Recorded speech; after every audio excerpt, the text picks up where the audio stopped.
Well, good morning, everyone. It's an honor to be with you. Thank you for what you do out in our communities and across our country. I want to thank my colleagues, too, Anna Eschu and John Chimkus, that have been real leaders in the effort to improve the federal policy and provide great support for the 911 community. And they've done amazing work over the years. I got to see the phone back here, the original phone. How fitting. It was two politicians calling each other, calling it an emergency. Made the first call, right? Yeah, we're pretty self-important here. Just saying.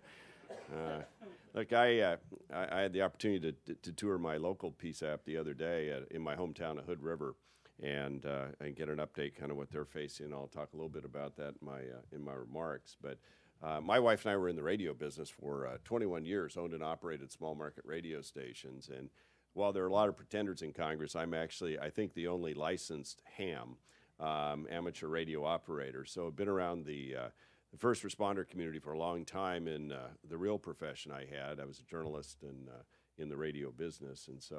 And I would guarantee you the other thing, too, I'm the only one that's ever chaired the Energy and Commerce Committee who has actually wired in an emergency broadcast system, because I also pretended to be an engineer from time to time. So we had the emergency alert systems and in 5 radio stations we had. So spent a lot of time with the emergency services community and really appreciate what you do day, night, and in the course of the emergencies, floods and fires have been partners in my other life in the broadcast business. So I'm really honored to be with you as we celebrate the 50th anniversary of the first 911 call.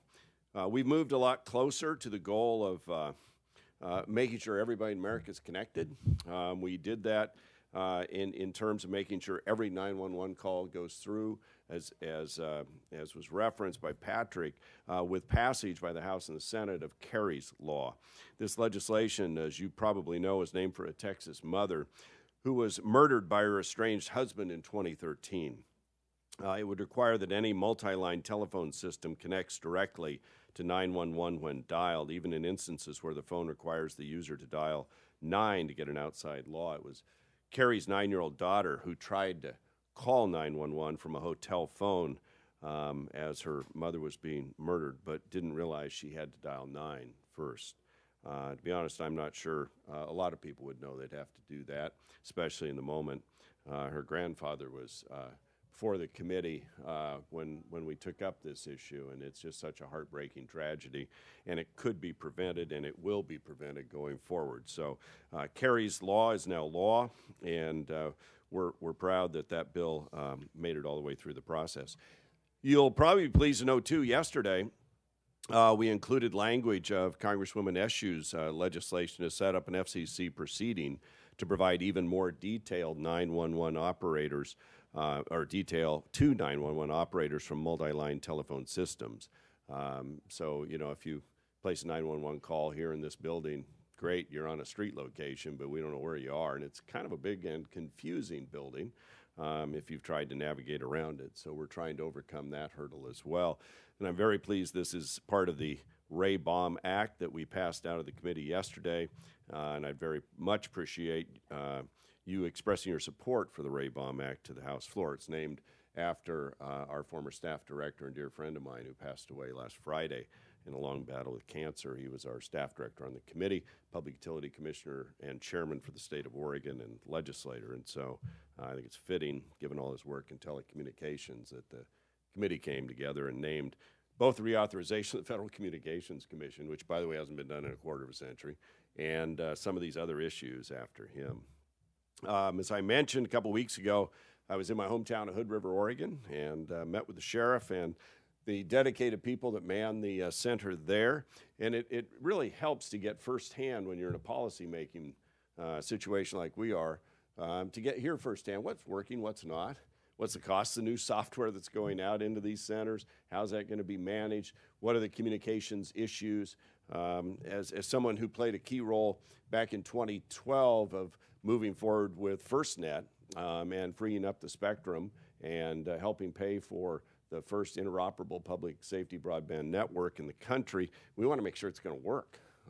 And one of the concerns that the local sheriff had was, would there be the build out of the cell sites by the FirstNet provider, AT&T, and so I took that back. Within a day, we had a good answer back out into the rural areas of Oregon about where these new sites would be and the kind of density and coverage that would exist, because if we don't have coverage out there, then the whole thing doesn't work.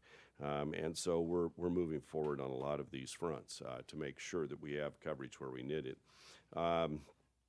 We're continuing on the Energy and Commerce Committee to the next 50 years look, and helping make sure communities can fully realize Next Gen 911.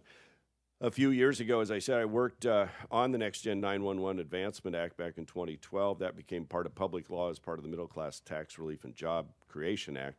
NTIA and NHTSA will soon be distributing $110 million in grants across the country in order to update our call centers and 911 systems. So as we make the switch from the old circuit switched infrastructure to one that's entirely IP-based, I want us to make sure that we improve interoperability and resiliency. As you know, federal funds are scarce, so we must be vigilant with states to counter any fee diversion. That is an issue we are paying closer and closer attention to. I've always believed that if you ask somebody for their money for a purpose, it should go for that purpose and not be diverted. The funds can help us innovate as we move toward new 911 technologies, devices, and services. So we want to be a partner in facilitating that transition to Next Gen 911, helping communities overcome the challenges of deployment, clearing the way for cutting-edge technology to help save lives. And the red phone that's on display back here is an important piece of history. We were kind of laughing about if millennials understood why there are holes in the clear plastic part that's round. I thought that was an improvement when they went to clear plastic. You know, I remember the old metal ones. Well, we started with the tin can and the string thing, but having received the first 911 call in, is it Haleyville, Alabama? Is that right? On February 16th, 1968. It's pretty amazing. Thanks for letting me play with that a little bit. Now, I didn't take it out of the box. I didn't rewire it. I didn't do anything like that. But it's an important part of our history. And you think about, prior to that, there was no thing called 911. Or the other 11s that now have come about, and how our lives have changed, and changed for the better. So we're pretty excited about the future. And this event, this is the 911 Institute's annual tech showcase. And so I'm intrigued by what's on display here. But foremost, we just are partners. Think of us as partners trying to continue to make improvements in America's emergency services opportunities and challenges. And whether that's making spectrum or funds available, we're here to do both and get the policy right so we can save lives and you can do your jobs. And we really appreciate what you do. Thank you very much. God bless you, and have a great conference.